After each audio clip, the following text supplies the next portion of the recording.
Welcome to Imagine Made Simple, the Detail Editor. For the next couple of hours, we will be discussing the Detail Editor.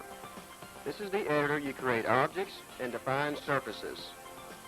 We will not be showing you spectacular images or animations, but we'll focus on helping you, the user, create your own. Let's get started. The first screen you're presented with is the project screen. From here we can go to one of the drop menus under Editor and select Detail Editor.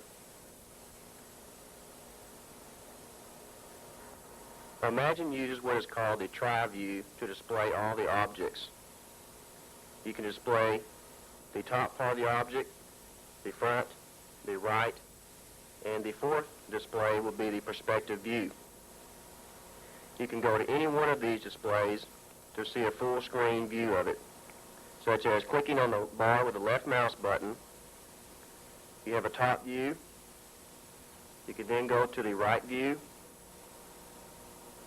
to the front, and also to the perspective view. Clicking back to the left on the present screen that you're located in brings you back to your try view. Imagine uses drop menus at the top that you can activate by clicking the right mouse button. You have a project menu, display, object, mode, functions, pick select. You also have user-defined gadgets at the bottom of your screen. To demonstrate some of the features that you have within the Detail Editor, you can go to your primitive gadget at the bottom, and you can select from a variety of 6 primitives. You have a sphere, tube, cone, torus, disc, and plane.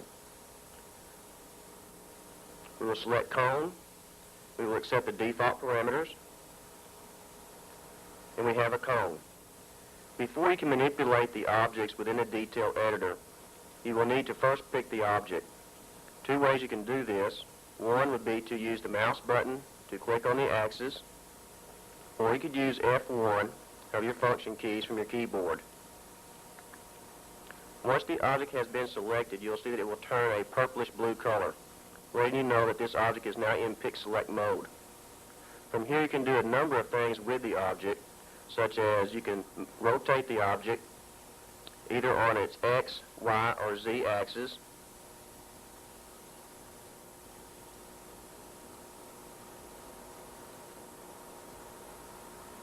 At the same time, seeing each screen update in a wireframe mode to give you an idea of what the object will look like from the top view, from the front, and from the right.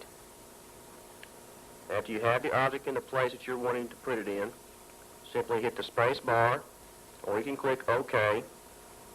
You will then see your 3D perspective view update to the changes you have just made to your object.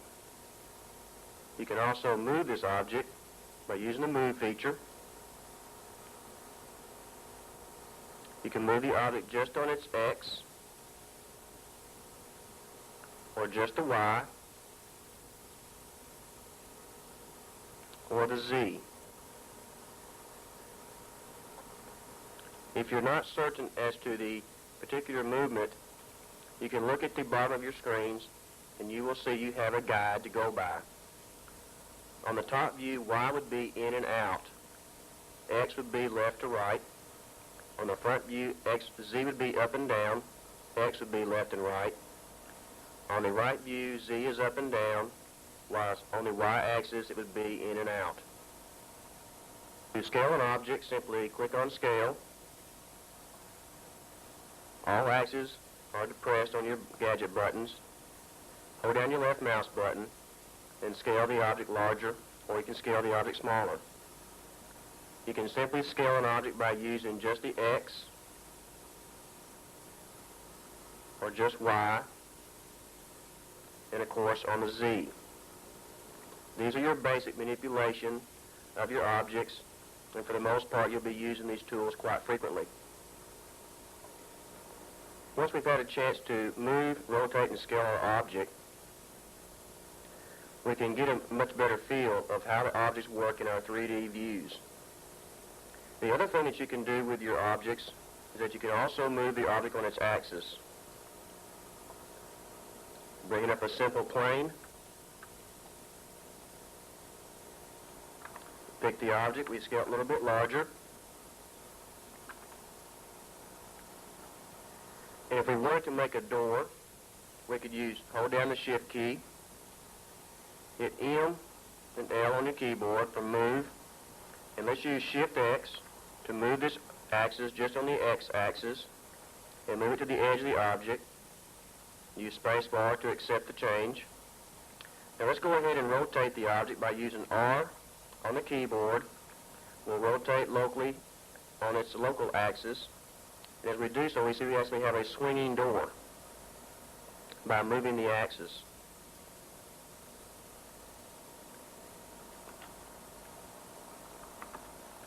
For the first exercise, we will create a picture frame, and we will put a brush map of a picture inside this frame. The way we want to start this out would be to, instead of using a primitive function, we will go ahead and use F4 to add an axis. Also, under Functions menu, under the Add menu, you will see you can add primitives here, or you can add the axis here, as well as at the bottom. We will go ahead and add an axis. As you can see, it is orange when it first appears on the screen.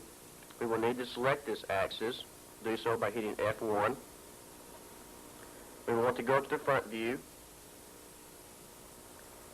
and we want to go ahead and start creating our picture frame. First thing we want to do is go into our Mode menu and add lines. We will start by clicking with our left mouse button on one of the intersecting points. We will come down. As we click again, we have added a line. As we go to the right, we've added the second line, the third, and then back onto the last point to create the box. Some of our lines were a little bit crooked. What we want to do right now is go into Pick Points under the Mode menu. Our pick method decides how we want to pick these points. Click means with the mouse. You can click one at a time with the left mouse button to click one point at a time. You can use drag box to take a box and surround as many points as you need to, so you can select more than one point. Lasso is a little bit different. You actually draw a circle and the shape of any shape that you move your mouse in to select points. For this one, we will use drag box. Hold down your Shift key so we can select more than one point. As you see, when you hold down the Shift key, you will go into multi-pick mode. In this mode, you'll be able to pick as many points as you need to. Simply take your lasso, make sure that you're covering all the points you want to select. Release the mouse button, and you see your points have changed color to a red. This indicates that you have selected the points. Go back into your Functions menu, and you'll see Snap to Grid. When you use this feature, you will snap all the points close to the nearest closest intersecting grid on your front of your object. This will put all your lines and straighten all your lines up, giving you a perfect box. The other method we could have used would simply go into the Functions under the Mode menu, and we could have select Drag Points, or we could have drug each point individually until we had each line as straight as we needed to have it.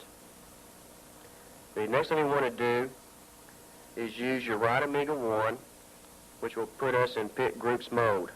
You'll see this at the top of your screen, the mode that you're located in at this time. Let's go ahead and copy this by using right Amiga C to copy. We will then use the right Amiga P to paste, and we'll use F1 to select the newly pasted object. We can scale this down a little bit. We'll use right Amiga R to redraw the screen. And as we've seen, we now see two objects. We need to move our other object a little bit more in the center. We'll use spacebar to accept the change. Now, one thing we want to do is we want to add faces. to the outside of our picture frame. There's two ways we can do this. One, we could use a slice feature, or we could extrude this object out, load in a plane, and put the plane inside the box, and use slice, and slice will add faces to our objects. We could also manually add faces to this object by going one point at a time. Another feature that you can use to add faces is called skin, and we will do that. We will choose that method at this time. Use your right Amiga A to select both objects. Go into your object drop menu and go down to Skin. Release your mouse button, and as you see, your object has been, the faces have been put down for you. If we go to our perspective mode and view this object, we can view this in two different ways. The first way is a wireframe mode. Second way would be a solid mode. The third would be a shaded mode. Under shaded mode, when you're adding faces, this is the mode that I generally select. It enables you to see the faces much more clearly. You cannot see these faces in a wireframe mode, and they're a little bit difficult to tell sometimes, even in solid mode. But in shaded mode, as you can see, they're quite detailed. We can then take our slider, we can rotate this object, and move this object around in our perspective view. Get a look at all sides of our object.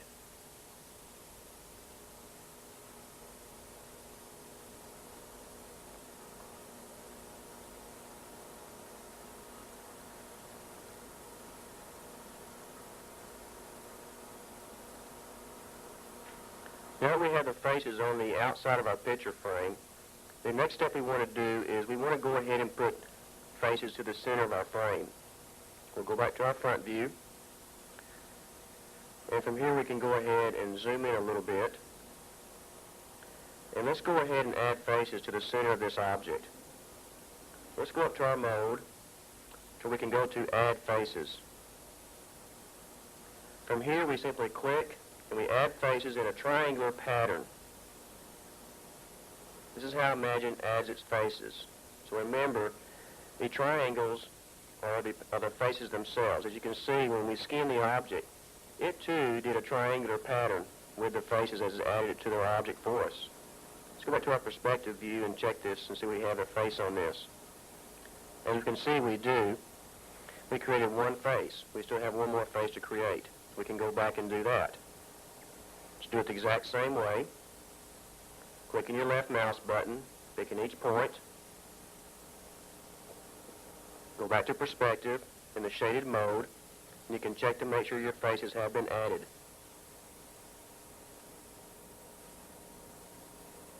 Our picture frame is looking a little bit more like a real frame. However, as you can see, the front side of our picture is still very flat. We need to move the inside lines back toward the back.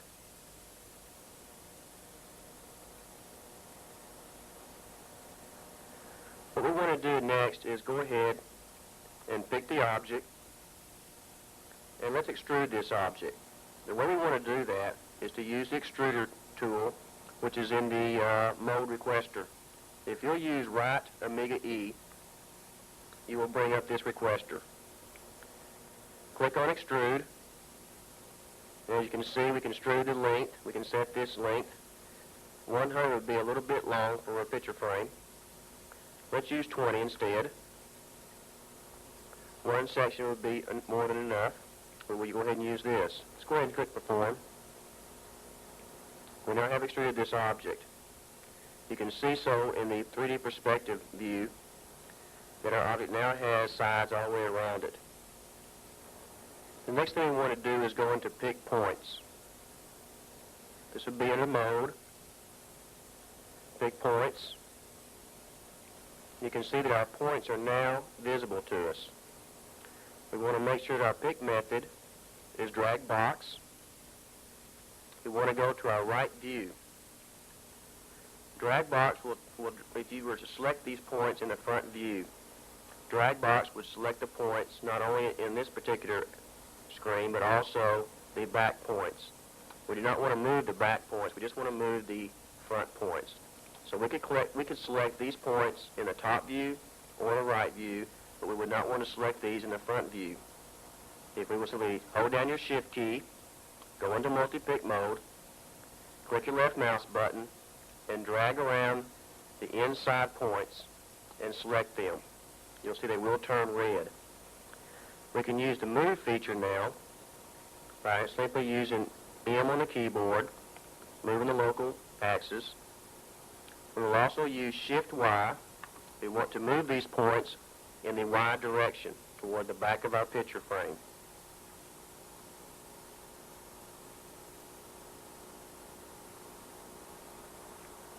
Space bar.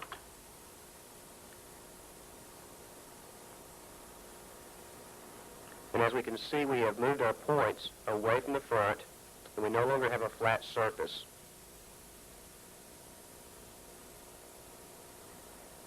We want to go back into pick groups, because the next thing we want to do is we want to put a picture inside our frame. In order to do that, we will need to also go into our Attributes Requester. This is F7. Under the Attributes Requester, you'll see we have an object name for our object. It is Axis 1. Imagine we'll always name your objects when it brings up the requester.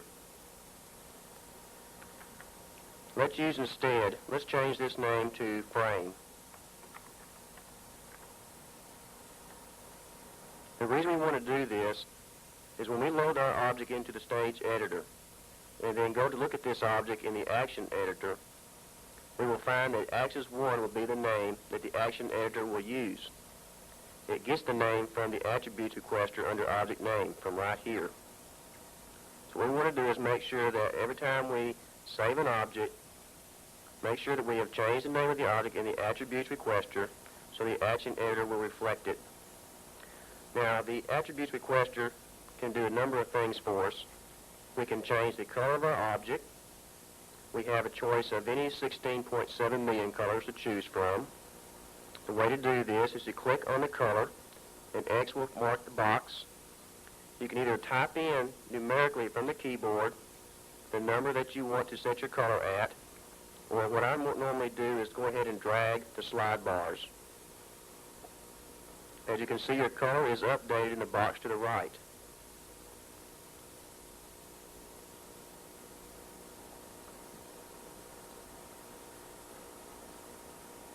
We will give this object a little bit of a brown color. We can also go down to Reflect, and Reflectivity will decide how much of the surrounding environment our object will reflect, such as a mirror. The higher the value, the more the objects around this particular object, or say a global brush, will reflect into this object. The lower the value means that there would be very little reflectivity. Filter is simply another word for transparency. And if you'll think of it this way, it's much easier to set, because the lower the setting, there is no transparency. Your object is completely opaque. If you raise these settings, you will raise the transparency of your object all the way to where it is nearly invisible. Specular is simply a way to determine how the light will react to your object. If you had a shiny object that was very hard, the specular light on this object would be probably a tight round circle. If you made your specular a white light, then you would see a white dot onto your object. The best objects to see specular on are things like balls or spheres. Flat objects tend to show very little specular, especially in stills. However, when they're moving through space, when they're animated, you will be able to see the specular as they move across the light. Dittering is a feature that you want to use if you're rendering your images in ham. This will decide how smooth your colors are, especially your blending from one color change to the other. And if you're rendering 24-bit images, you do not need to be concerned with the dithering. Hardness will simply decide how hard an object is, whether it's as soft as rubber or as hard as granite. You can do this by raising the slider. This will make the object hard. In the middle will be somewhere similar to wood. So we'll go ahead and leave our slider in the middle for this particular object since it is more or less a wood frame. Roughness, this attribute will actually decide if your surface of your object is either smooth, completely smooth, or does it have a little bit of a rough texture to it. One thing to remember, roughness can only be used in steels. You do not want to animate with roughness. It will move on your object. So do not use roughness when you're animating. Shininess is used to create shine on your object similar to metals. This will create a more diffused type shine. It will not be a perfect reflection such as you would see in a mirror. So if you are creating metal text to animate or using steels, then you might want to use shininess. Index of refraction determines how light is bent. One of the features that you would use index of refraction with would be glass objects. Fog length is another attribute that will determine the length, the density of the fog, because an object can now be a fog object. And you will see that when we go into our attributes under our presets, that a fog attribute preset will be located there. From here you can change any object you want and make it a dense fog object or a light fog object. It's great for creating light beams or even just a regular foggy object that will look more like a piece of smoke in the air, hanging in the air. You can change the color of the fog to blue, it can be green, or any other color you choose. Foam shading is an interesting shader. It can do many things to your object. The main thing that foam shader will do will be to round the corners of the sharp edges of your object. If you do not want to render an object with, let's say, has 100, 200 edges, and all these edges right now are sharp, and you want to round these corners off a little bit, you could just use your foam shading, and it will do that for you automatically. Fast draw is simply a way to update your image of your object much quicker on your screen. It really should be called quick draw because quick draw is used throughout the other editors, such as your stage. Bright will make an object appear bright in darkness, such as windows on a building at night. You can have an object be a light. Under this menu, you can click on it, and you'll see you have different kinds of lights that the object can emit. It can emit a spherical light, such as our sun, cylindrical and conical, or used primarily for spotlights. We can cast shadows, or we can diminish the intensity. We can also change the color of the light that it emits. Also in the Attributes Requester, we can load in preset attributes. To do so, just click on the load, go to your Attributes directory, and you will see the preset attributes that come with Imagine. Imagine now comes with different types of chrome attributes. You have your fog attribute, as well as several different types of glass. This saves you a lot of time. If you're going to render a chrome object, you can go right to your preset attributes, make the object chrome, and you're done. Another thing you can do is you can save the attributes that you set up for your particular object. If you had an attribute that was very close to wood, and you wanted to save this, simply type in your attributes, and when you're finished, click on Save.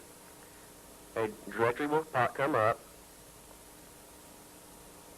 and you can simply type in the name of your attribute, and then just hit OK to save it. Then whenever you wanted to use your attribute on any other object at any time, you could simply bring it up without having to redo it over and over and over. Also add textures to your objects within Imagine, as well as IFF pictures. By clicking on the texture, Imagine comes with some textures that you can put right onto your object. You have an angular, you add bricks, camo is a camouflage texture. You have checks and checks 2. Disturb, you can put dots or a grid. You can also have linear. Pastel or radial, you can add spots, do waves, which is good for creating sandy beaches or desert scenes. You can also have a wood texture. Under brush maps, we'll simply load in any preset drawing that you have already made and store it away in one of your drawers. Imagine has a drawer that I put most of my pictures in, which is called a picture drawer, where I gather most of my pictures from. However, for this tutorial, I've created a picture in D-Paint.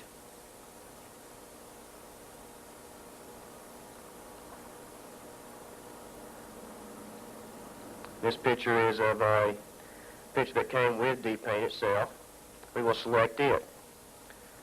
After we selected the picture, you're presented with a way to put the picture onto the object. Now we're dealing with a flat surface, so we would want to use the method we would want to use would be flat X and flat Z.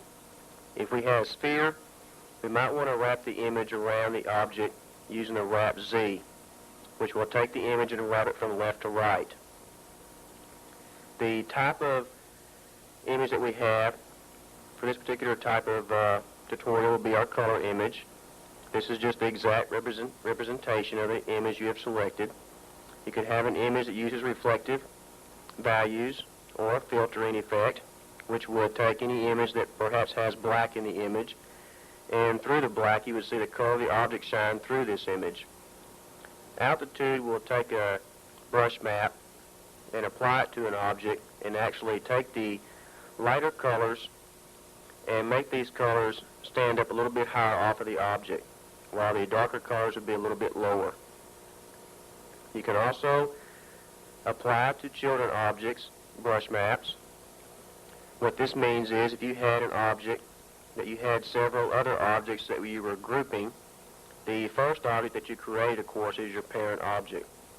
The other objects that you have grouped this object to are your children objects. You can apply your brush maps to those objects as well as your parent object by using this feature here. Under repeat, you can have your brush maps repeat, such as in similar to a tile or a bathroom wall, where you could actually space the pictures out and have them tile up and down and across, creating on one plane without having to create 50 or 30 different objects to accomplish the same thing.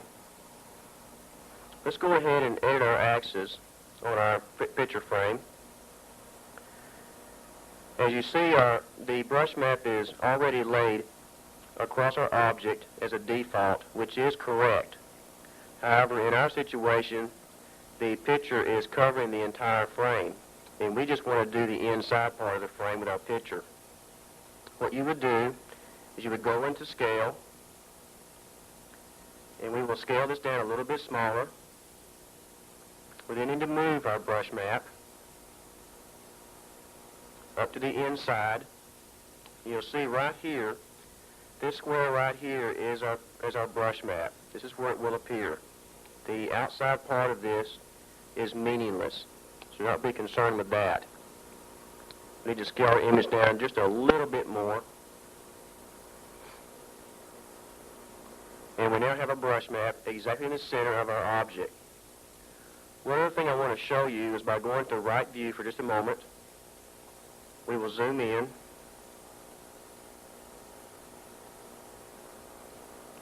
As you can see, the dotted line is actually the picture itself, while the solid line is the edge, or the front part of the object.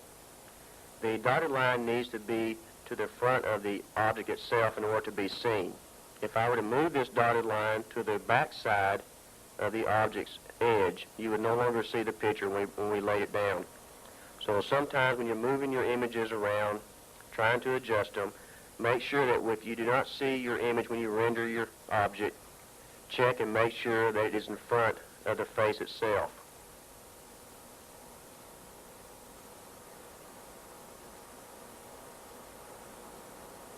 When you're finished placing the brush, go ahead and hit your space bar, and your brush is now put on your object.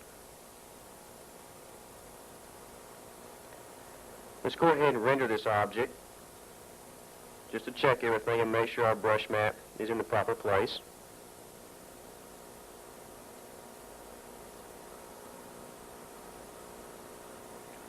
We do so by going to our drop menu where you will see the Quick Render. Quick Render is a new feature to 2.0. It is in the Detail Editor, Forms Editor, and also the Stage Editor. This prevents you from having to leave the editor to go back to your project menu in order to render all your images to see what you're doing. It's a good way to check everything that you're doing before you have to go into your stage. It also has a default light that it provides for you, which generally is the one I use, so I usually just click OK. If I wanted to do another lighting by changing the angles, I could do so by setting these numeric values.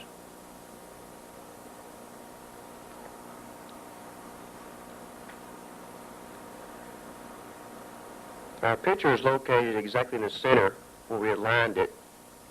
However, the edges on our picture frame are not showing up very clearly.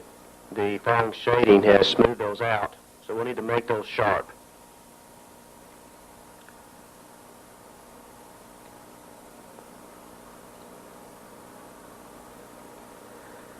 The way to make corners sharp will be to go into the Pick Edges.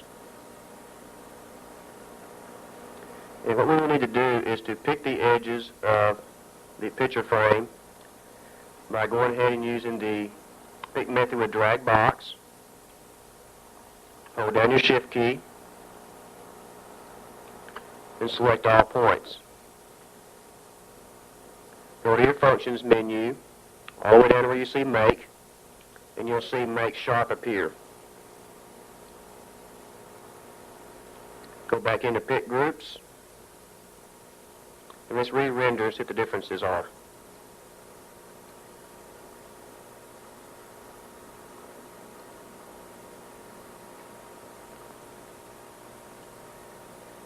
As you can see, we're able to leave our foam shading on. And when we used the Make Sharp, we brought out a lot of the details of the object itself. Now our picture frame is complete.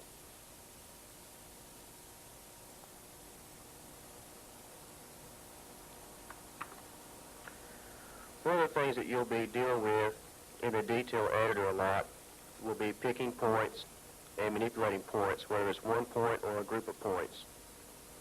We'll bring up a primitive sphere, accept the defaults, and we'll select the sphere. We'll scale it a little bit larger.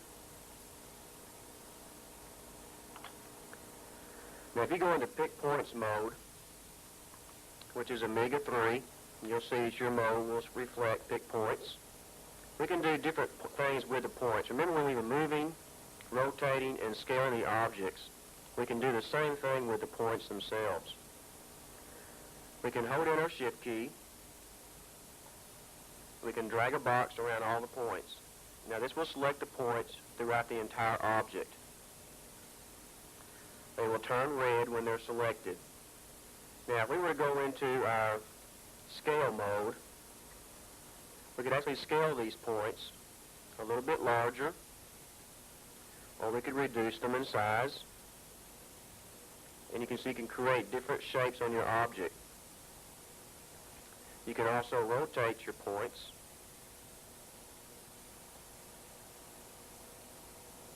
Forming twisting patterns.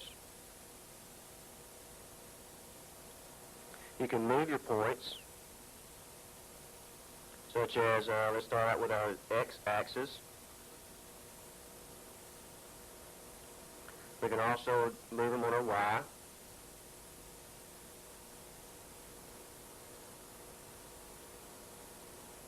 And we can move them also on the Z.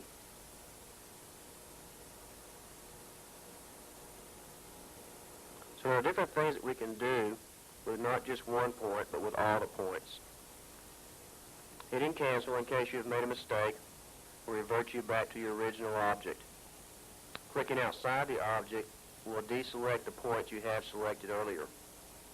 You can select any range of points and manipulate them the same way.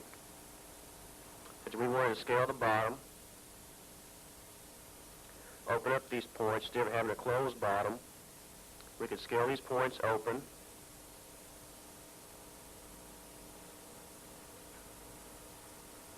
and actually creates something entirely different. You can see in perspective mode how we appear to have made a round sphere, which could be a ball of any type, set on a table, simply by just moving the bottom points. Sometimes when you're working with points, you'll notice that there will be too many points to actually go in and find just one in particular. A feature you can do in pick points mode would be to hide some of the points. You would actually go into your mode menu and go down while you're in pick points mode and select hide points. Whatever points you selected now will become hidden as you group them, and they will disappear off your screen, leaving just part of your object visible. You can go in and delete and hide, I should say, as many points as you need to.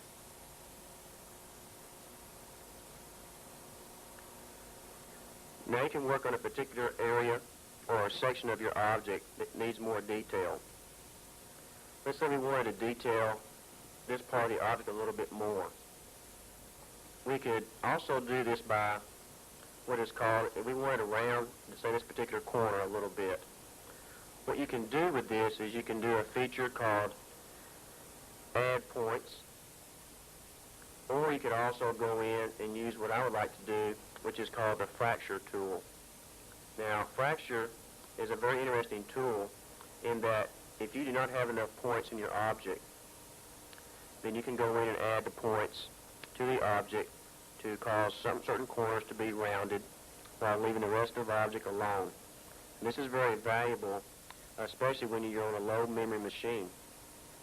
If you were to go ahead and try to make your object perfect in all areas, where you had flat areas, and then you had rounded areas, and then more flat areas, if you were to go ahead maybe and try to extrude this object or sweep this object with many sections in it to accomplish this, your object will take much longer to render, not to mention it's going to require much more memory.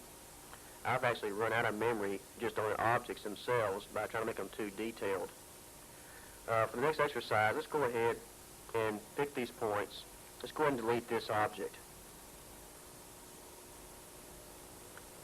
Bring up an axis by hitting F4, F1 to select it, and we're going to add lines, which is Amiga 9, and we will simply draw an outline around this axis.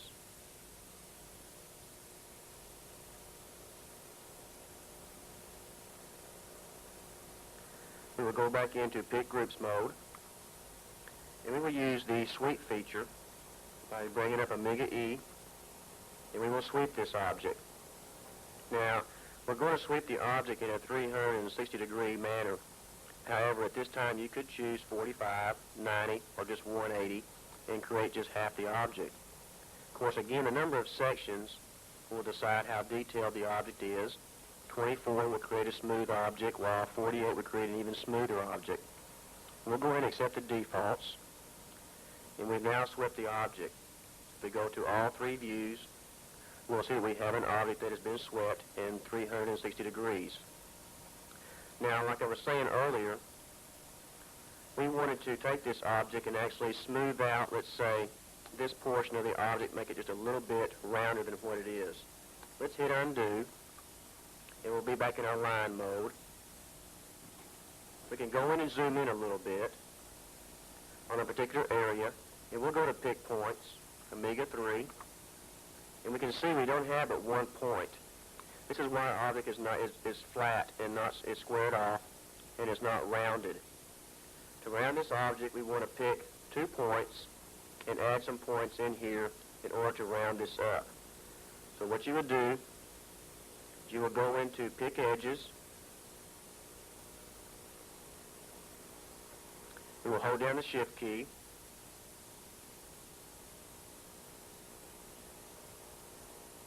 And we'll pick 2 edges with our drag box, which is one of the edges. Now, if you go to Fracture, which is under your Functions menu, you'll see we've now added a new control point. Now, in order to make this very round, you want to make it very smooth, we'll fracture this same one again. Now we have 2 new control points. Again, we'll do the same thing with this particular area. We'll want to fracture it also.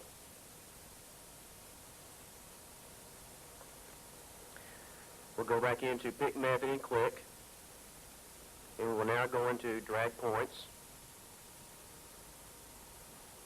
Drag Points is Amiga 0. And we will drag these points and round this corner off just a little bit more.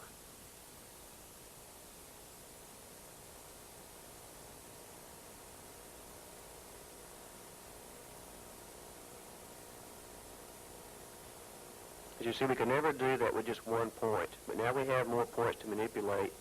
We can be a little bit more detailed in this particular area. We'll zoom back out.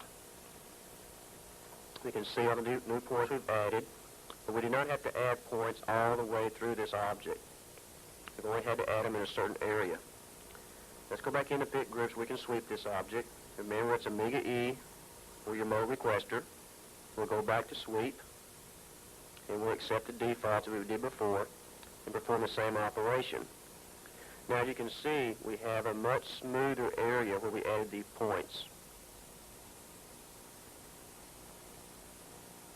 And of course, this will show up in our perspective mode. We can really see the detail we've added along this particular area. You can do this on any object anytime you see an area that needs to be smoothed out and you notice, well, I've only got one point, so I can't really do much with that particular area until I add a few more points. Just remember to use your Fracture tool and smooth out any rough edges you may have. Also remember that even if you do not have very many sections in an object like this, which is rounded, can be further rounded by turning on the Phong shading.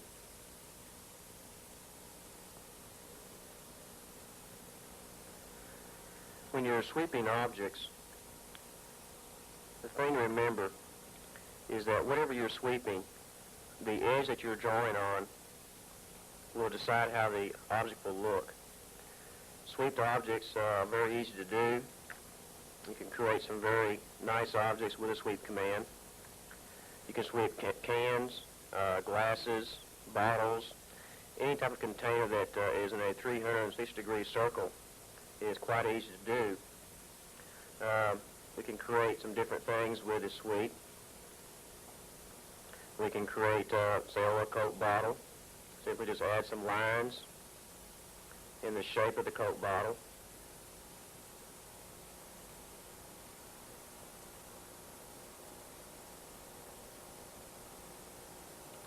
And then by using your sweep feature, you can then sweep this.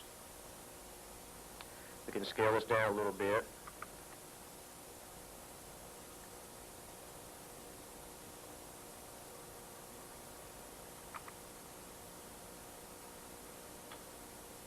And we can create a decent little Coke bottle.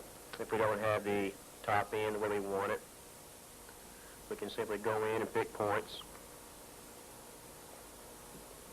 Use your drag box.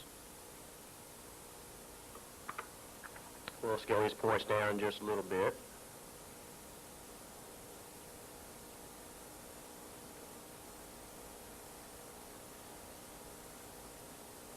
Till we have the look that we need. And we can create a fairly decent bottle very quickly.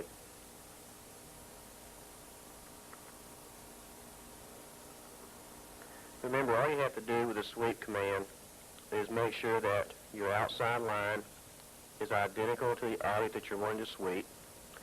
And whenever you sweep it, you'll have an exact duplicate of your object very quickly. And this will save you very, very much time when you're working with your rounded type objects. I use this feature quite a bit. You can also use the Extrude feature to create some different objects. One thing, when you're extruding, you can do two things. You can extrude the object from the object itself, or you can also extrude an object along a path. If you want to do that, the first thing you'll have to do, of course, is create a path. We will go into the Functions menu, under Add, and we'll create an open path. Select the path. We'll scale it a little bit longer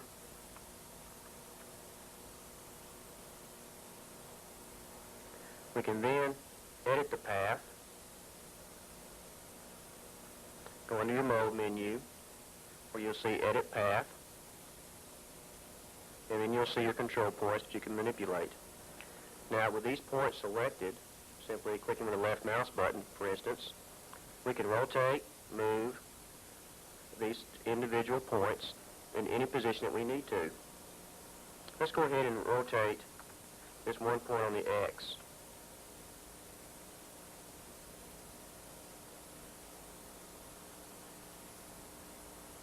We can go ahead and pick the other point, and we'll do the same thing. And as you see, we have kind of an arch. Go back into Pick Groups, and we'll add a primitive plane to this. We'll use just one vertical section and one horizontal section on the plane. 10 would be too many for this particular purpose. Most of the time you'll use a simple plane, and what I mean by a simple plane, you'll have just one vertical and one horizontal section. We'll select the plane, we'll scale it down just a little bit. We'll then take the plane, move it to the left side of our path, and as you'll notice, the y-axis is pointing in the same direction. If we'll redraw the screen, it's pointing in the same direction as our path Y. What we can do now is go to our mode requester, and we can extrude this object along the path. We'll select a long path. And we'll also need to align Y to the path. The number of sections that we want to use would be around 12. You can set as many as you need to. And we've now extruded a particular object along the path. And as you can see in our perspective view, we've created an arch.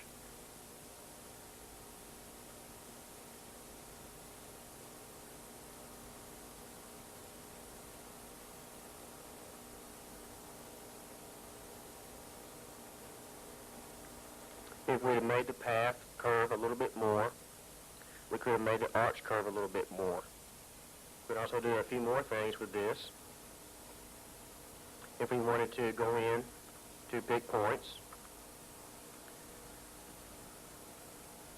making sure we're in drag box, we can select the bottom points on the right side view. We'll zoom in just a little bit to get a little bit closer look. We will select just the bottom points, and we can move these points down.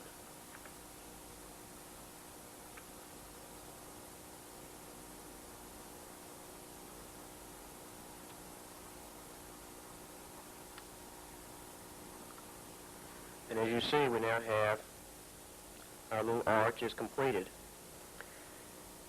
Modeling with Imagine is a little bit different than modeling in the real world. You've got the same type of tools that a carpenter would have, but you have to learn to use them in a little bit different fashion. All you need to do is a lot of experimentation. Spend some time in the detail editor, move some objects around, move some points, try this, move some scale the object, move the points, add points, whatever you have to do, but just keep working at it until you learn to use the modeler. Because everything that you do, you'll have to have an object to do it with. The stage editor is no good without objects, neither is the action, and neither is any kind of rendering you can do. You must have an object first. So the first phase of Learn Imagine is to learn and understand the detail editor.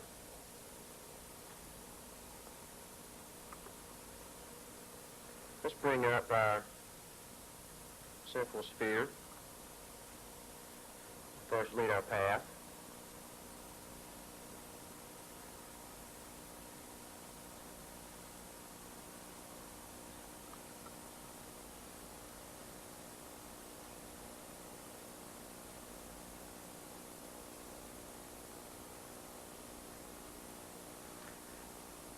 We'll select the sphere. We'll go to our front view. You'll notice that we have many faces on the front of the sphere. Well, actually all the way around the sphere. we can actually make any one of these faces a certain color. The way to do that is to go into Pick Faces, and let's select just one face in the center here.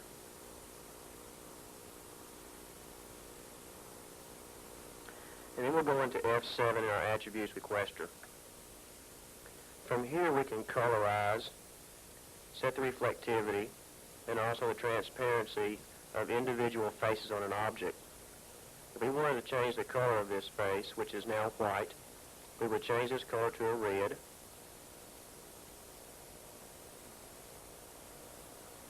And when we render this object, we would have a red face with the rest of the object being white.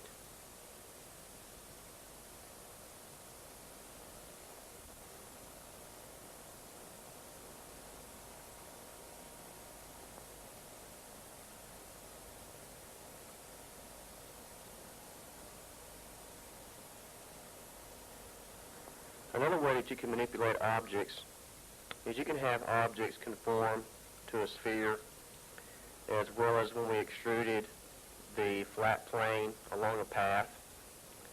You can also create tubing by extruding tubes along a path. You could create all kinds of hoses.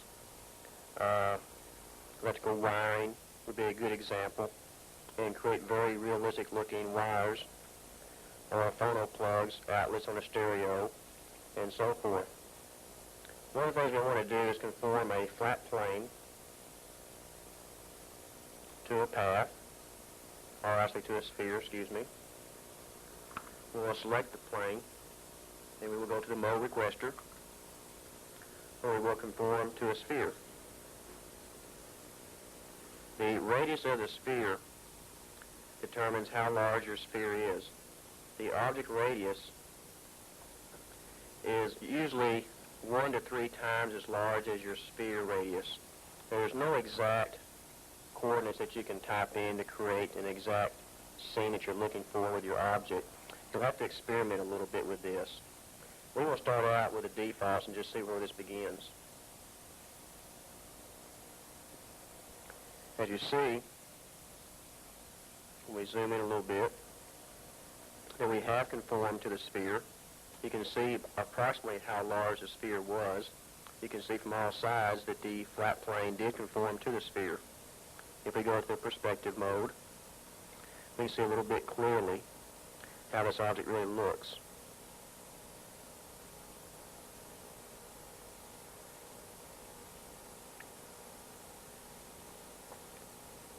Let's go ahead and undo this. Bring up our Mode Requester once again. Let's change our settings just a little bit. What if we had a sphere radius of only 25 and say an object radius of around 100? Let's see how this affects our object. You see it's bent a little bit more. The smaller the sphere, the more it tends to want to wrap around the sphere. So we can continue to play with these settings until we get the exact look that we're needing. Another tool that we can use that is found in the Mode Requester is called the Replicate. We brought up a primitive. We'll use a plane for this one.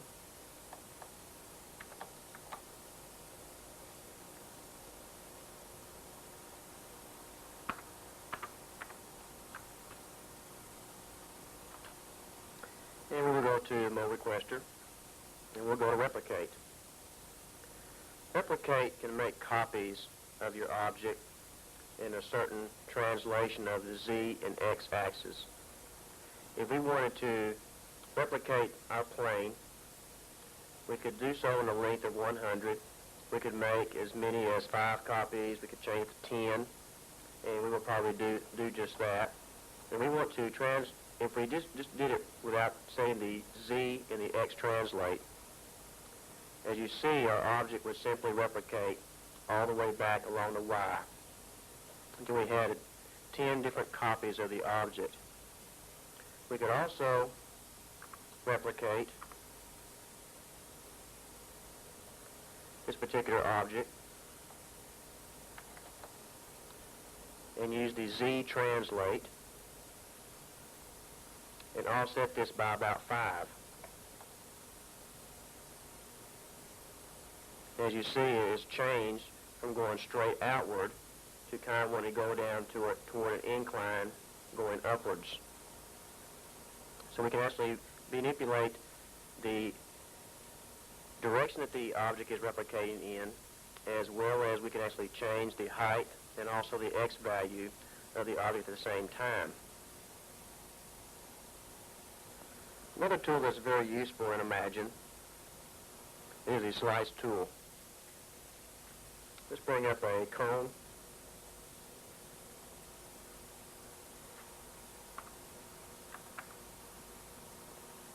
Let's make a copy of the cone.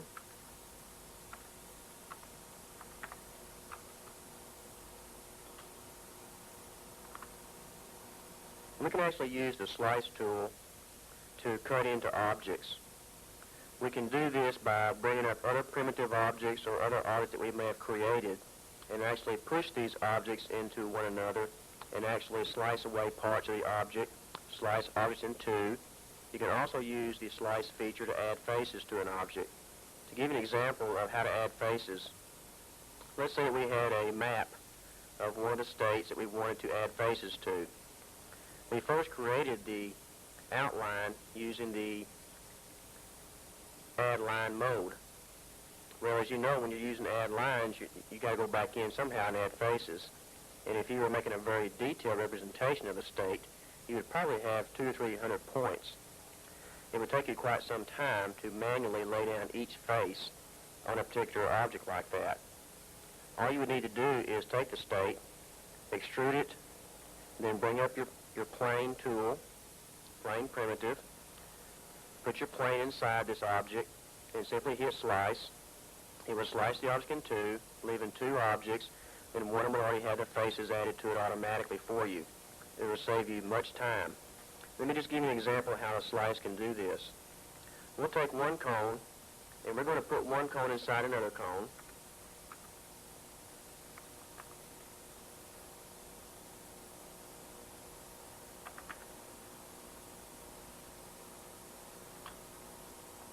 What we're going to do is we're going to go ahead and pretend that this cone is more of a drill bit or an electric drill. We will go ahead and try to cut a hole inside this other cone. Now, the way to do that, you'll need to select both and then select Slice from your object menu. Now, you'll notice that the Slice tool has broken up your other object into little pieces. So you have a mess to clean up, just like you would in real life. So let's clean up our mess. We'll first select all the objects, and then we'll ungroup the objects, and then we'll start selecting them and deleting the objects that we don't want.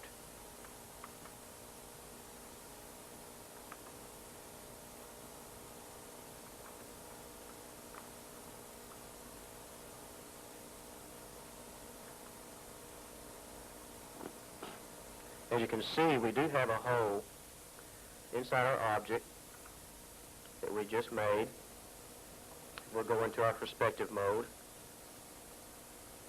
We'll turn the object around.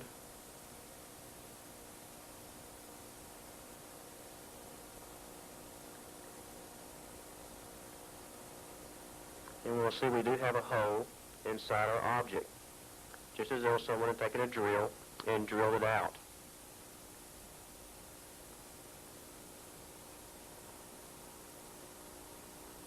Another example of using the plane to add faces. Let's show that now. We'll delete this object.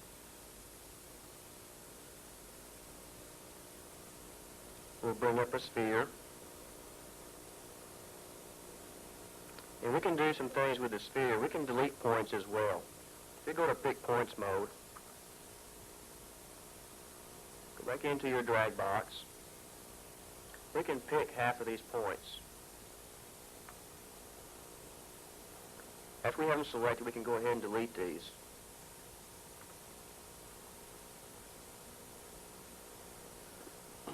We'll pick the object. And as you can see, we have lost half of the object. Well, let's say that from this part of the object on back, we wanted to add some faces to this object now. As you can see, we do not have anything at all. It's a hollow object. And we want to add some faces down the front of this object. What you can do now is bring up a primitive plane.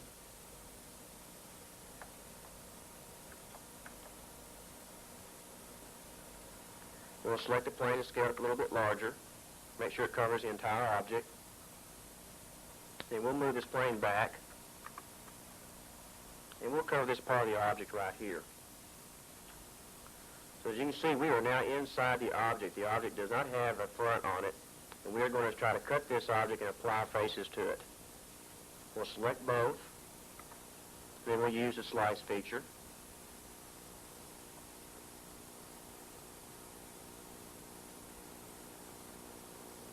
When slice is finished, we'll go back in and pick all objects. Ungroup. And then we'll start cleaning things up.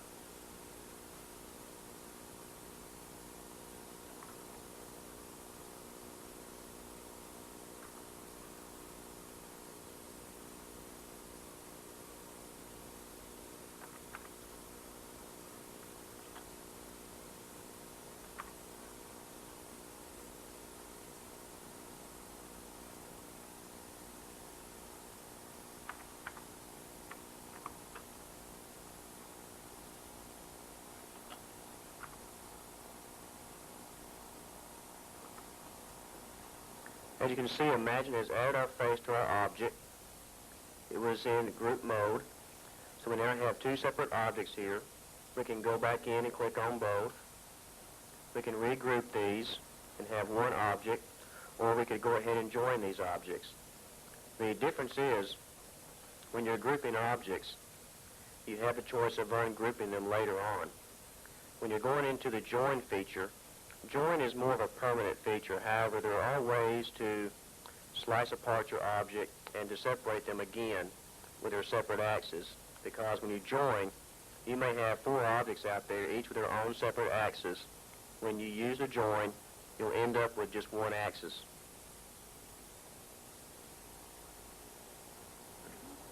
Let's go ahead and join our two pieces we have here in the object. We'll go to the right view. And we'll zoom in a little bit. You can use your arrow keys to move around your screen. If you move your right arrow key, you'll move your screen to the right. Left to move your screen left. Up and move it up, and down, move it down. So we can actually manipulate what we're looking at with this object. We can see that we can go in quite close to the object to make sure that our edge is exactly where we want it to be from our first object that we cut.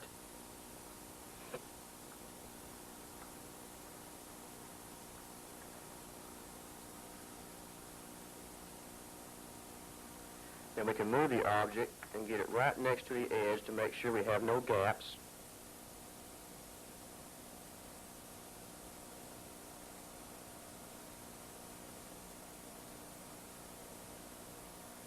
We'll zoom back out. Cone, and we're going to put one cone inside another cone.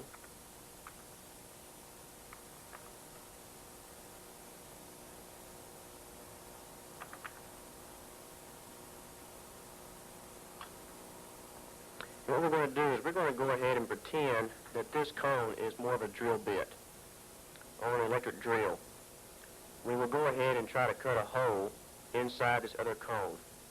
Now, way to do that, you'll need to select both, and then select Slice from your object menu.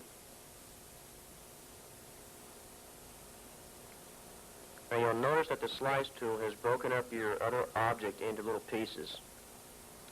So you have a mess to clean up, just like you would in real life. So let's clean up our mess. We'll first select all the objects, and then we'll ungroup the objects, and then we'll start selecting them and deleting the objects that we don't want.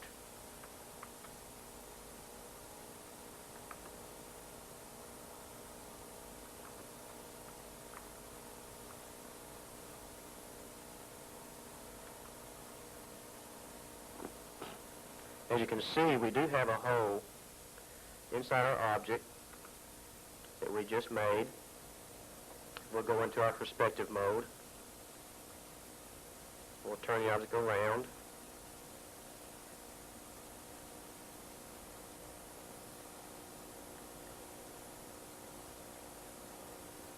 And we'll see we do have a hole inside our object, just as though someone had taken a drill and drilled it out.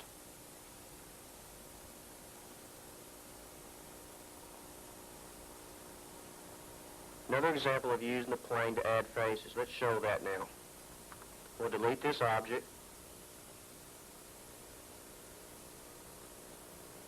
We'll bring up a sphere. And we can do some things with the sphere. We can delete points as well. If you go to Pick Points mode, go back into your drag box. We can pick half of these points. After we have them selected, we can go ahead and delete these.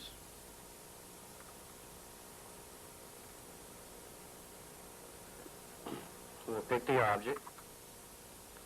And as you can see, we have lost half of the object. Well, let's say that from this part of the object on back, we wanted to add some faces to this object now. As you can see, we do not have anything at all. It's a hollow object. And we want to add some faces down the front of this object. What you can do now is bring up a primitive plane.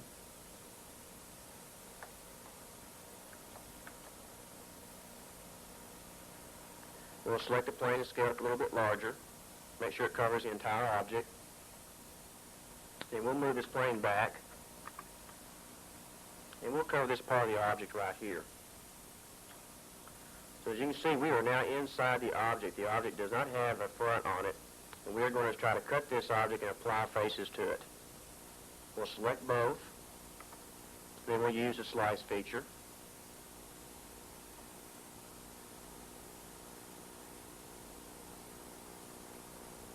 When slice is finished, we'll go back in and pick all objects, ungroup, and then we'll start cleaning things up.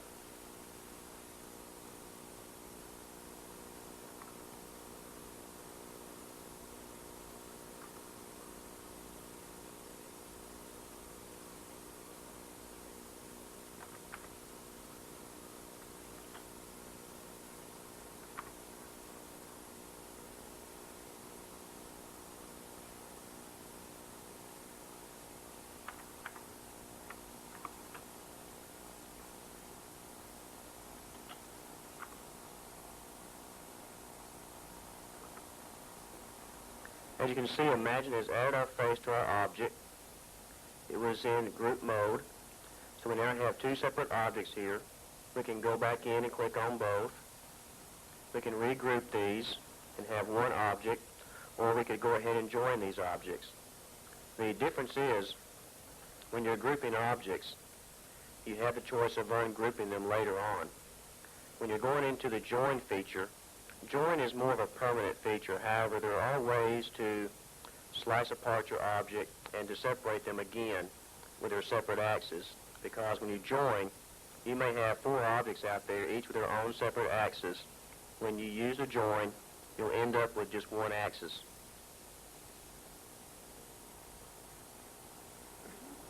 Let's go ahead and join our two pieces of we have here on the object. We'll go to the right view. And we'll zoom in a little bit. You can use your arrow keys to move around your screen. If you move your right arrow key, you'll move your screen to the right. Left, move your screen left. Up, and move it up, and down, move it down. So we can actually manipulate what we're looking at with this object. We can see that we can go in quite close to the object to make sure that our edge is exactly where we want it to be from our first object that we cut.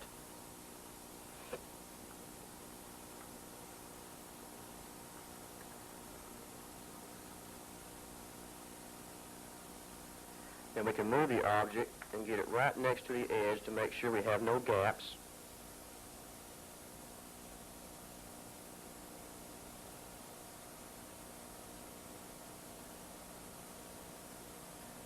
We'll zoom back out. and we'll select both objects, and we'll use the join command. Under your functions menu, select join. Your object now has one axis. It will become one object. We'll use merge. Merge will actually clean up any redundant faces and merge the points together for you. Now when you go to perspective mode, you can see that we have put a front face on the front of this object very easily and very quickly by using the slice command. It would have taken us many minutes, if not longer, to do this manually.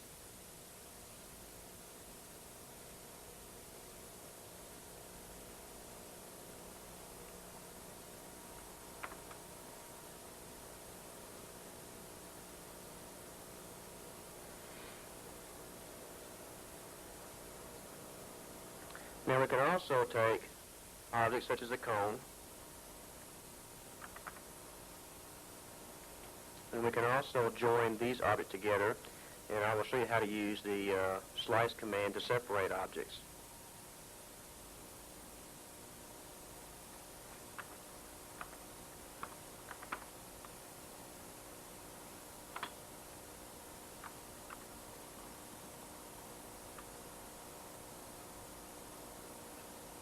Now we have both cones selected. We'll join them, and we'll merge points. And we can bring up our plane, and we'll cut these objects with the plane.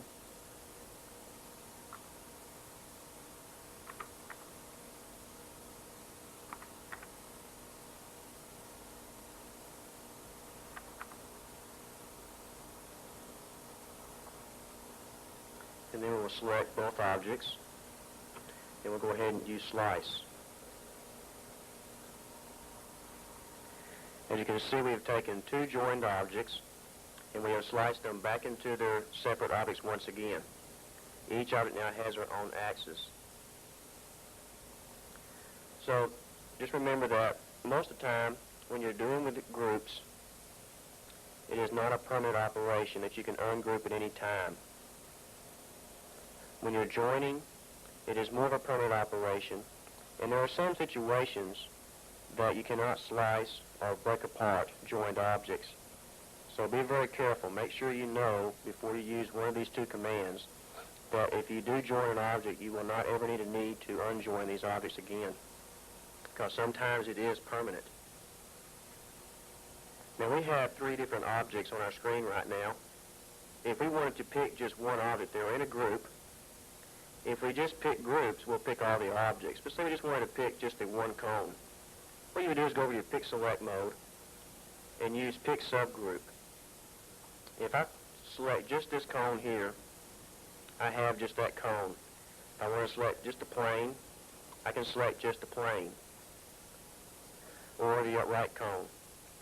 So this is where I can go in now and set attributes. Even though I've already grouped my objects, I can individually set attributes for any one of these objects any way I want to. When building objects by grouping objects together, this is called hierarchical modeling.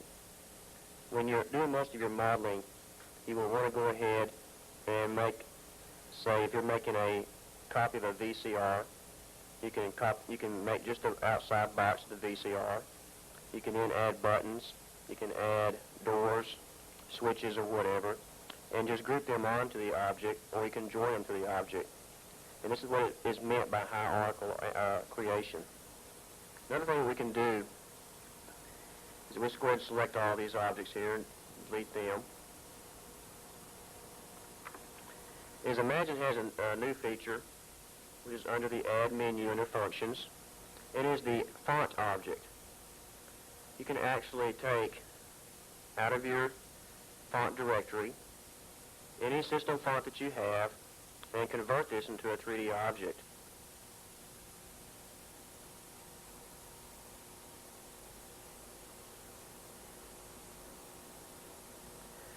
You select the font, the size of the font that you're wanting to use, and then you would type in the text that you want the font to be.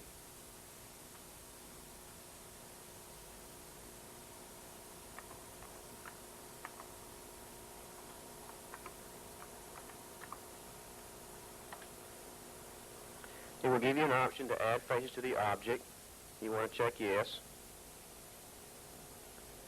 And you see you now have your font. It has become an object. We'll go to front view.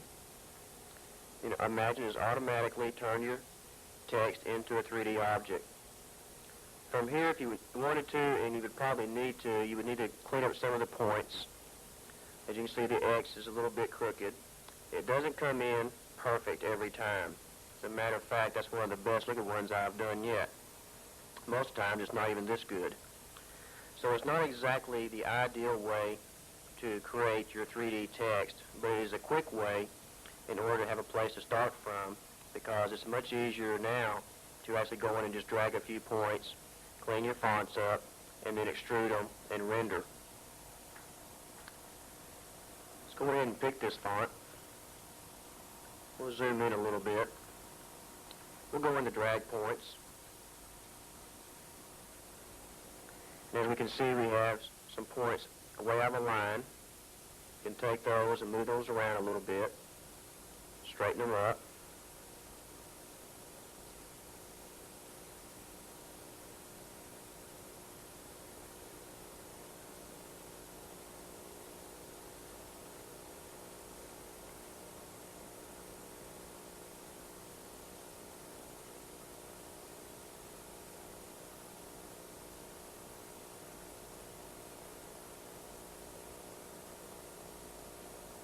And now our X is a little bit straighter. Our O is a little bit off, but do a little bit of work with it, not a whole lot. We'll just get it close for right now.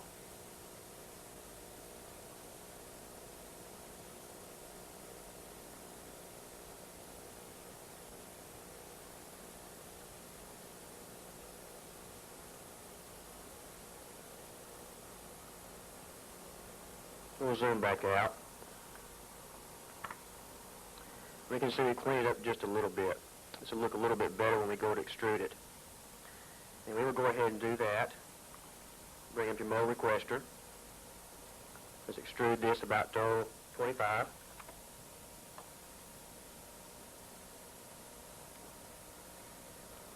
We've now created a 3D text font. Very quickly and very easily. We can also add attributes to this font. Changing the color. We can load preset attributes. We could add brush maps onto this object. We could throw textures onto it. We could make this a fog object if we wanted to. So there's a lot of things you can do once you have the fonts in Imagine. And text is one thing you'll be using quite a bit of. Most of the work I've found has been doing logos. And as we well know, logos requires a lot of font work.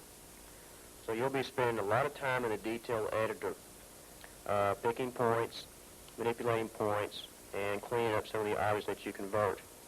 Another thing you can do, instead of going ahead and typing in text, is you could also have taken a program, one of your favorite paint programs, and you can take an IFF two-color image and convert that into a 3D font, or text, or I should say an object. The way to do that, paint your object a little bit larger than what you really need it to be. Make sure that your background will be black. Make sure the text is yellow or white. After you get through painting your object, you would simply go into your object menu where you will select Convert IFF, ILBM. It will bring up a requester to pick the picture that you have made and simply convert that picture into a 3D object for you. Very handy feature when you're looking for some way to save some time and to be able to draw a logo. Perhaps you can do that much easier in a paint program than you can try to do that within the Imagine detail editor itself.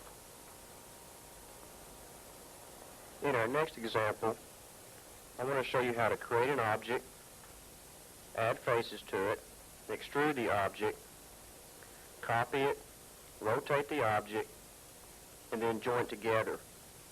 This is important that you do this in a certain manner because Imagine will do different things with the object if it is not created, and if these steps aren't followed correctly, you will actually create an object that you did not want to do in the first place, which is you're going to have lines going everywhere.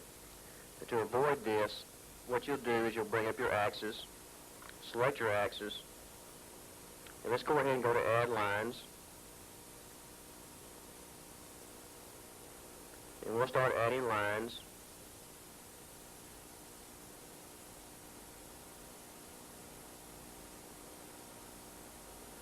And we'll try to match the lines that we just created at the top, making sure we have the same number of points at the top as we do at the bottom. This will make adding faces to your object much easier. Once we have our lines, we will go ahead and add faces to them.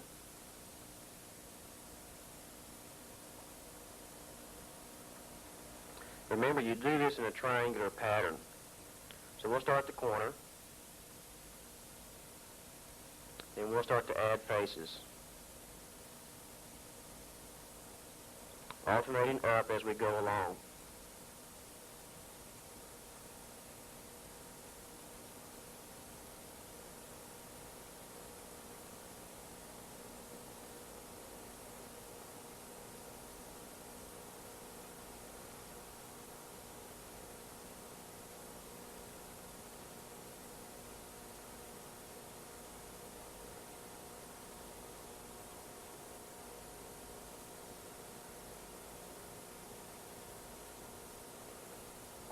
We'll now check and make sure our faces are added correctly. As we can see, we do have faces all the way along this object. Now, after you've added your faces, the first thing you want to do is go into Pick Groups. And we want to go ahead right now, if we want this to be a 3D object, we want to go ahead and extrude it at this time. So you'll bring up your Mode Requester. Let's go to Extrude. We'll choose 25. We've now extruded. Another request we haven't touched on is the Transformation Requester. You bring it up by using right Amiga T, and it's from here we can rotate objects, scale, translate, adjust alignment, size, and the position, or we could just do the axis only. What we want to do, we want to copy this object, and then we'll paste it, select it, and bring up the Transformation Requester once again.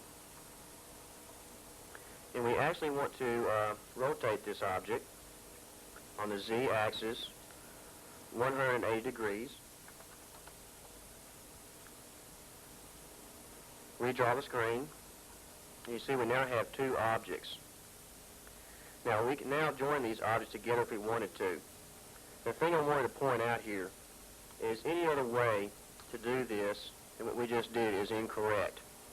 You will come up with a bug that Imagine has that if these steps aren't followed to the letter, will create different lines and will not join the points of these objects correctly. So make sure that the first step we did was we add our axes, create our lines on our edges of our object, create the faces first, then extrude the object, then copy, paste the object, and then rotate the object that you want to paste to. Now we can join this object. We won't have any more problems or any unexpected happenings as we would before. Let's go ahead and move our right object in line with our left.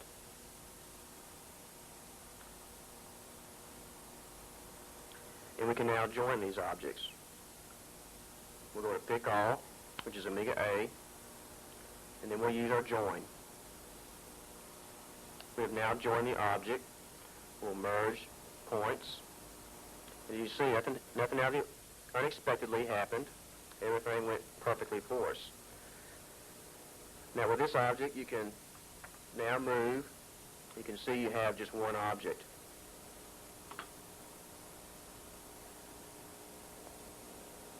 Another way to manipulate points in objects is with the Magnetism tool. In order to activate the magnetism, you will first want to be in drag points mode.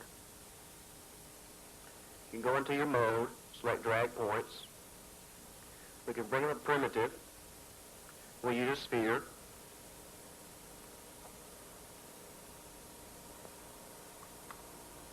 We'll select the sphere. And we will go to magnetism. magnetism will affect a set of points or a group of points and manipulate the points in the same manner as you would be modeling clay. You can pull, stretch, and manipulate groups of points into more organic shapes.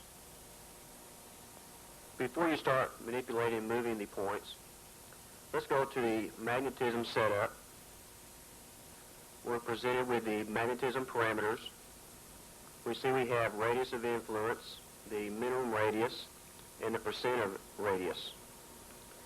The radius of influence will affect how much of the object will be affected when we start dragging the points with the magnetism tool, such as we may only want to move a small section, then we would use our small radius of influence at a low value.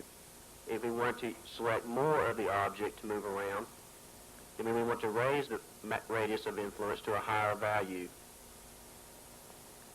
The random radius option will affect a new radius of influence randomly each time you drag a different region.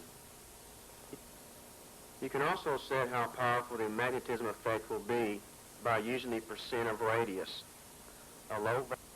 If you don't want to affect the points at the radius of influence, then you want to keep this value at 0. If you set the value to a high number, such as 80, 90, or 100, all the points in the region of influence will be moved the same amount, no matter what shape you specified. The magnetism type, you'll have 3 types. You'll have cone, dome, and the bell. The cone will actually create, when you pull on the object and drag the points, you'll see a shape of a cone being developed. It'll have a sharp point at the end. The dome will be more rounded. The bell will be similar to the cone, but a little bit more rounded at the top, similar to the dome. We will go ahead and use the default settings that we have and see what kind of effect this will have on our object. We'll click on Use. We'll go to get a little bit closer view. We'll go to Drag Points. And we will see we're in Drag Points, and we see the magnetism is on. Let's go ahead and click one of the points to see how much of the region is going to be affected. As we see, we have a very small region affected. The first thing we need to do is go back into our Magnetism Setup. Let's adjust our radius of influence to around 50. And let's use this setting. Now, as we click on the point that we did previously, you'll see that we have more of the object is now being affected by using and turning up the radius of influence. As we move this object out, we see that it was going into more of a cone shape. If we wanted to use the dome, go back into Setup, and now select the dome. We should see a little bit rounded shape as we begin to move the object out. As you see, we do have a rounded edge now.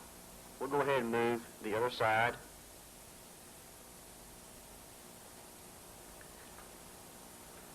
And we'll go ahead and manipulate this screen. Let's move our object a little bit more into view. We'll need to zoom out just a little bit. And let's go ahead and push this side in. And we're going to go ahead and keep manipulating this object.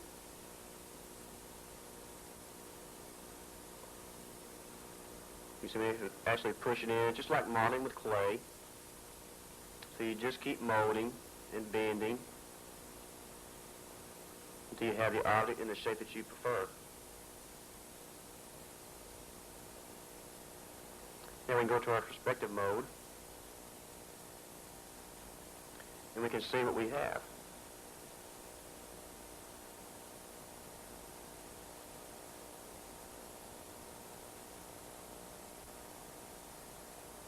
You see we have a more of an organic shaped object. We can continue to adjust our magnetism setup. We continue manipulating the object until we had exactly what we want it to be. which in this case, if we wanted to make a peanut from a sphere, we could go back into our magnetism setup. Let's change our percent of radius to, let's lower the value to around 5. We want to get a little bit smoother. And we'll change our radius of influence to around 75 to affect more of the object.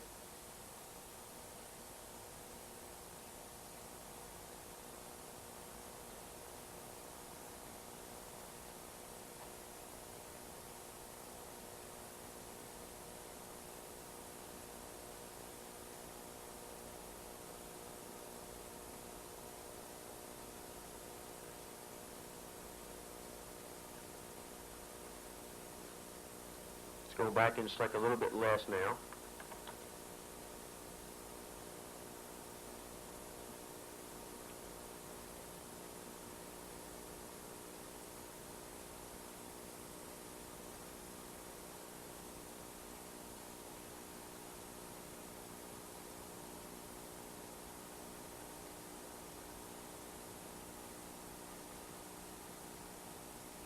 We can actually continue to manipulate and bend the object,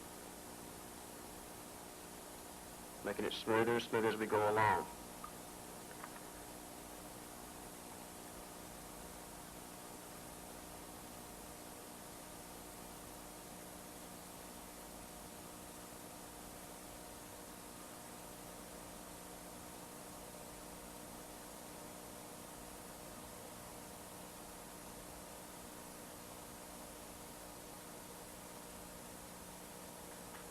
We can go back to our setup. We will use percent of radius. We will take this value up a little bit, see how it affects the object. We'll use 50.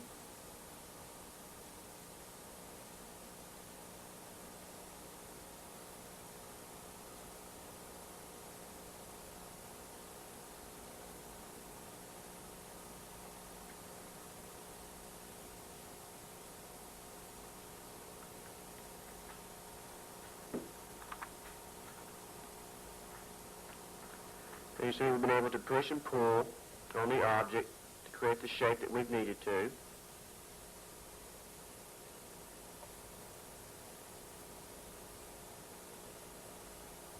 And you can use magnetism to do several things, such as when you're extruding tubes, let's say on a chair, you'll want to take part of the tubing that was bent, and you can use magnetism to push in where the bend is on the metal, creating a very realistic tube at the point where it is bent. This is just another tool that you can use within Imagine. And at this time we have used most of the tools that Imagine has to offer. Some other things that we can do that we haven't used yet is our Talk tool. When using the Talk tool, you'll first want to go into Pick Points.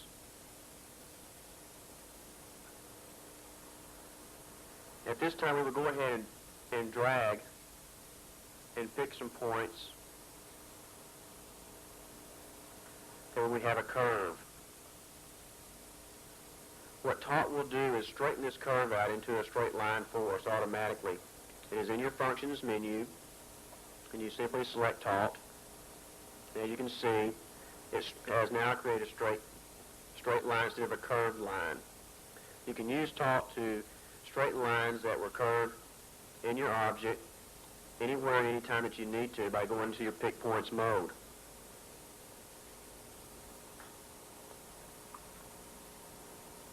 You should be feeling pretty comfortable with some of the tools that we've been using so far in this tutorial tape. You pretty much have an idea of how to use the tools. The thing you'll have to do now is practice on your own. The more you practice. In our last tutorial, we want to go in and set up some objects, such as chrome objects. We'll be creating a ground, a cloud background, and we'll be showing chrome reflectivity, chrome spheres reflecting the environment. First thing we want to do is bring up our primitive plane.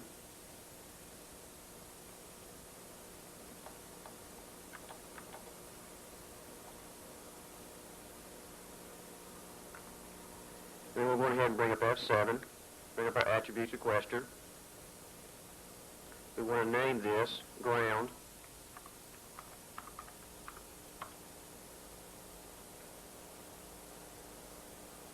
We'll change the color to a dark brown.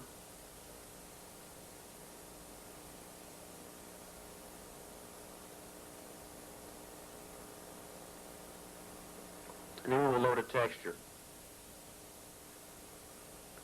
The texture we want to use is one of the textures that I've purchased from the Essence library, which has a bump map that we can put right onto our object and make it appear as though the ground is rough, not a very smooth surface.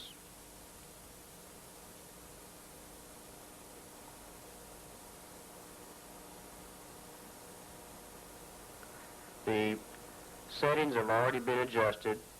So all we have to do is click on Edit Axis.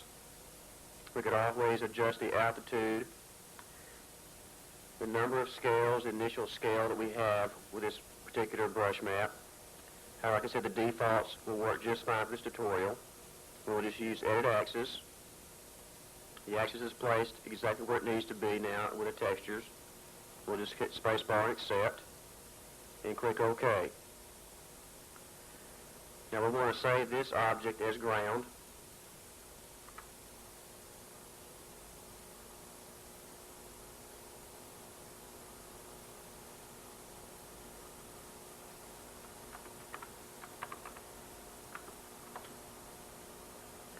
The next object we want to create,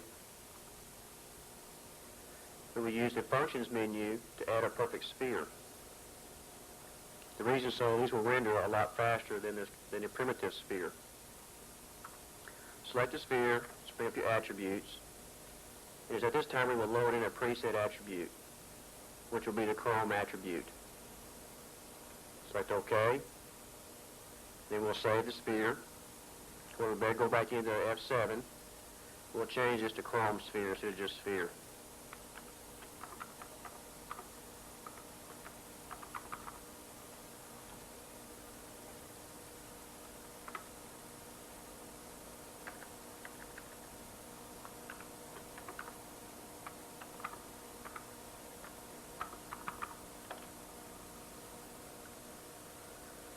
If we have our spheres created, we will need a brush map or a picture of our clouds.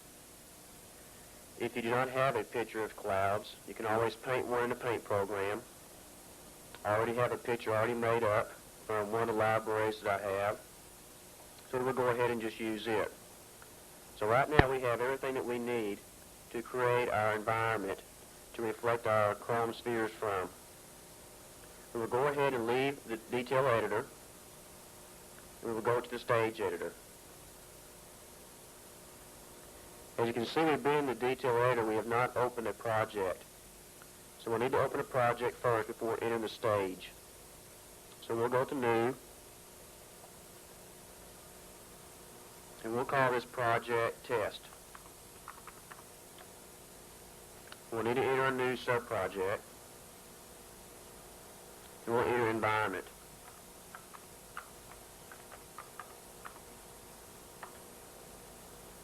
This will bring up our parameters for rendering. We're going to use the scanline method because we're going to be using global backdrop brushes to reflect our Chrome spheres from, which will simulate ray trace mode, but we're going to increase rendering time considerably. It's also here that you can do black and white wireframe or shaded modes or color and color shade. We're going to want to go ahead and enter the DCTV as our frame buffer. We'll change our width on our picture to 704 by 480, and we'll use an X aspect of 6, which is what DCTV requires. If we didn't want to do this, we could have entered our presets, where you see we could have rendered up the ham and overscan. You go laced ham. We have low res, the Firecracker 24-bit display buffer, and of course DCTV is already built in preset.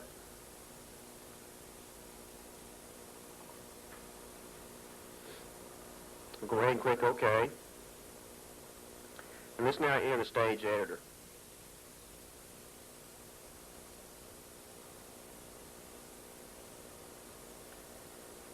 Go ahead and click on the camera to select it.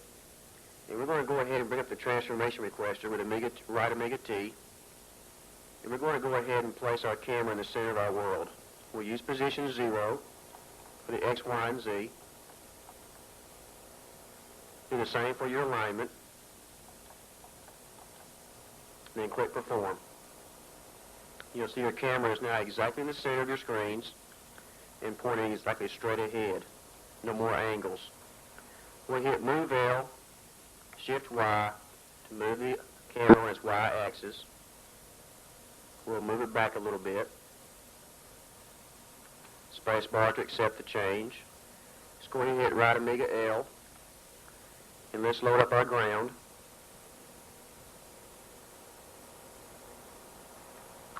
F1 to select. We need to rotate a little bit on the X axis. We'll move the ground back a little bit. We'll need to scale it some too.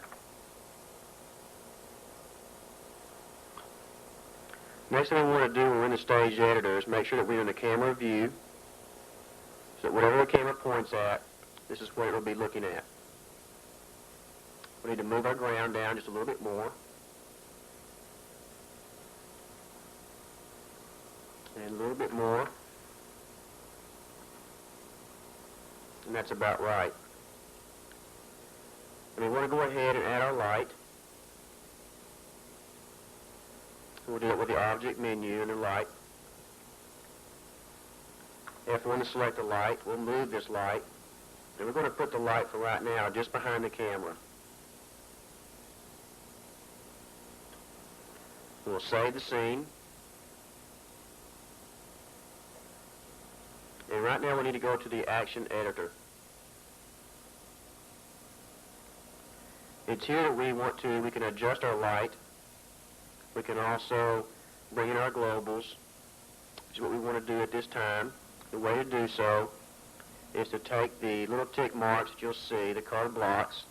You'll be in information mode, and you'll want to take your left mouse button and click on the globals, the timeline actor. This will bring up the requester for typing in your globals. We can have our global brush name. You'll need to type in the path that your picture is located in, or we can use a backdrop picture. For the first part of this, we want to go ahead and load in a backdrop picture. In order to do so, we'll go ahead and click inside the backdrop picture, and we will go ahead and type in the path that our picture is located in.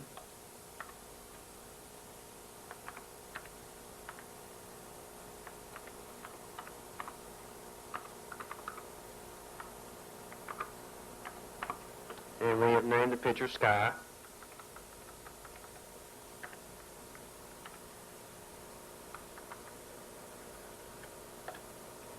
And we have that in correctly. We can hit OK. We'll save changes. And then we'll go back to our project editor. The first thing we want to do is to render this image by having the backdrop be a sky, and we'll have our ground down. What we'll do is render the image and save this as a 24-bit IFF image.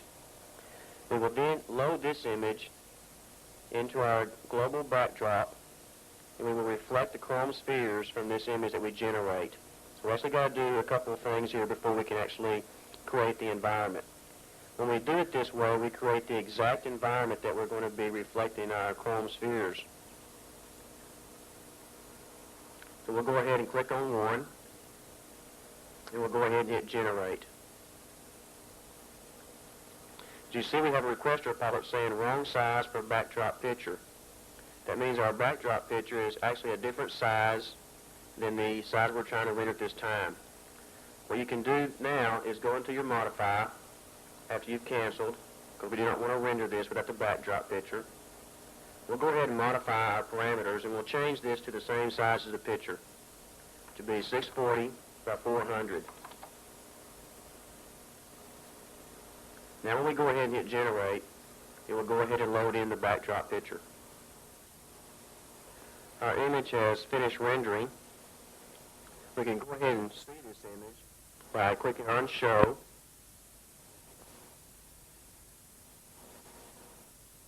After our image is finished, we can see we have our sky backdrop picture and our bump mapping on our ground, which gives it irregular shapes, gives it more of a texture look to it.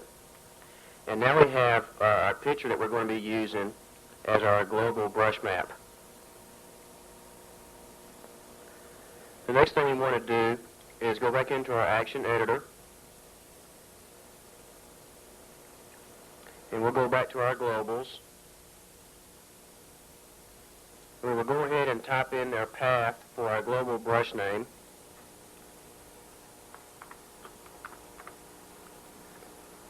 I've already saved this in the pictures directory under the same name, Sky.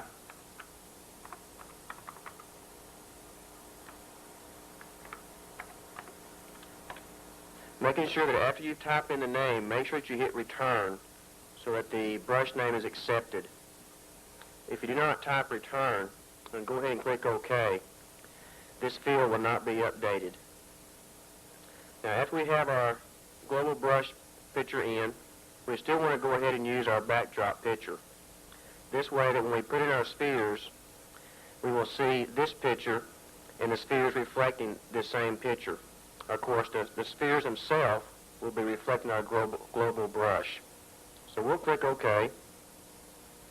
Let's go back into the stage editor and do one thing first. Save changes. Now, after we get back into our stage, since we're going to be using a backdrop picture, we no longer need the ground. So we'll go ahead and delete the ground. And we can go ahead and add our spheres.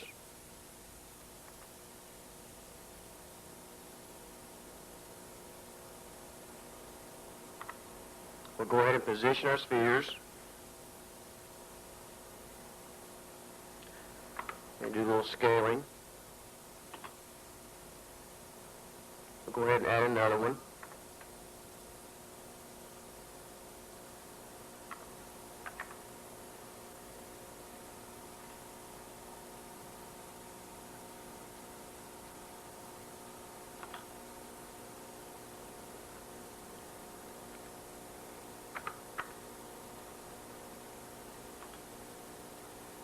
And go ahead and position these a little bit more, get them a little bit further away from the camera.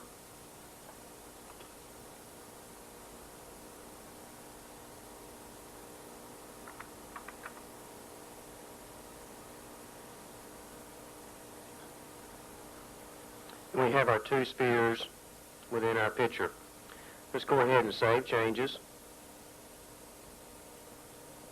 Go back to the project editor. And now we can re-render these.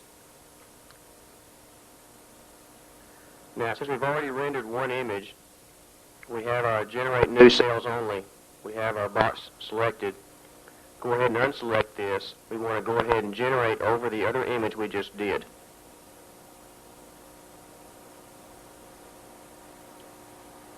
Now that our picture has finished generating, I wanted to show you something about Imagine in the project editor. When we go into Info, we can see how long it took for our picture to render. If we'll click on Info, we'll see the rendering time on this picture was 2 minutes and 8 seconds. Now, I wanted to show you this because if we were to ray trace this image to receive the same amount of reflections that we have using scanline, this image could have taken as long as hours to render. Now, the difference between scanline and ray tracing may not be so critical when you're rendering just one still. But if you can imagine 200 or 300 frames to create an animation, you can see that ray trace mode could take you months just to create one animation. Whereas if we use the global reflection, we can always use scanline and create our animations in possibly just one day. Let's go ahead and look at our image now and see how it looks.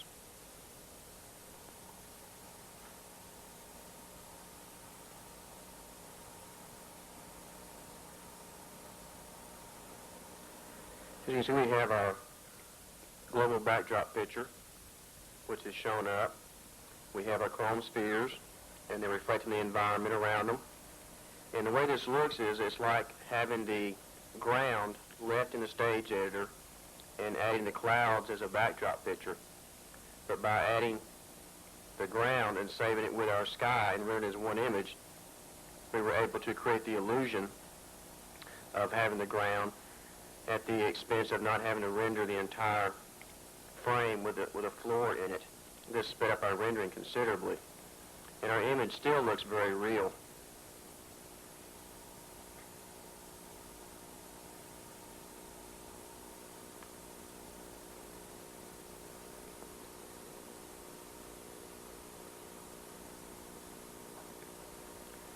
Some of the animations that you might be doing will be involved in using brush maps to demonstrate documents as I have here.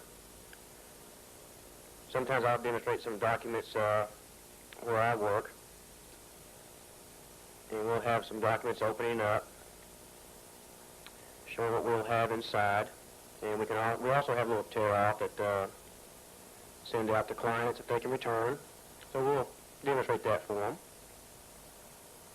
This is the kind of animation that you'll be doing when doing a lot of logo work. And just to show you some of the power that Imagine has.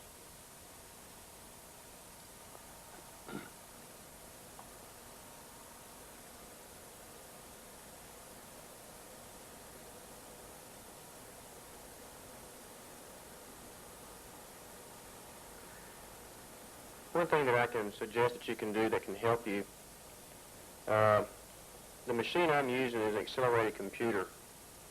And if you want to help your rendering, the first thing I would invest in would be an accelerator board of some type. Right now you can get pretty good deals on 68,030, 25, or 33 or 40 megahertz would be the ideal accelerator to start out with. This can speed up your rendering times by 10 times as fast as your stock 68,000 processor can do. Another thing that you can invest in will be a lot of 32-bit memory. This memory is, of course, twice as fast as your normal memory that comes with your 68,000 processor.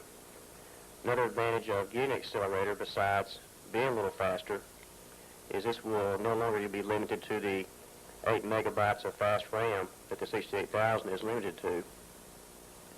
The machine I've been using today is the Amiga 3000, and I'm running a 68,040 at 25 megahertz with 10 megabytes of memory.